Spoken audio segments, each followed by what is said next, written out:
Nyo guys, may mga araw talagang sobrang bad trip ako kasi sobrang pangit ng buhok ko.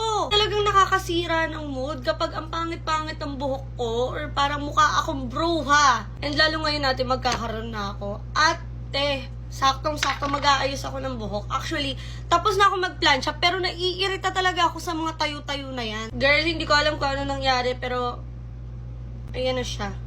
Ganyan ang nangyari sa cloud stick ko, ate. Sa sobrang gamit na gamit ko siya, ubos na.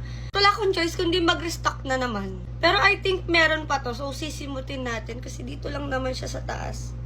Bading wala na talaga. Huwag mo na ipilit. Punyeta. Meron ako dito yung unscented nila, ate. At bago to. So, sana naman, diba? Magtagal ka ulit sa akin. Kasi ito, parang mga 2 months ko siguro itong nagamit. Or 3 months.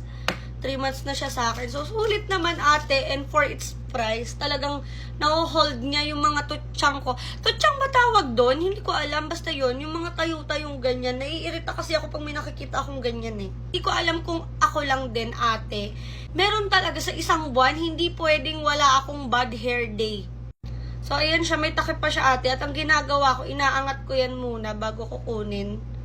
Galin natin yung yan nasa ibabaw. 'Di ba? Yung iba kasi parang napuputol nila to eh. Kaya ang ginagawa ko, inaangat ko muna. Tapos, alam nyo ako, inggit na inggit ako sa mga taong may type 1A na hair. Like, girl, paano yan? Although, hindi naman ako masyadong kulot. Talagang ate, kapag hindi talaga napaplansya yung buhok ko, ang pangit talaga niya. Akong tinamaan ng kidlat, ate. Kaya, kailangan talaga lagi akong may ganto.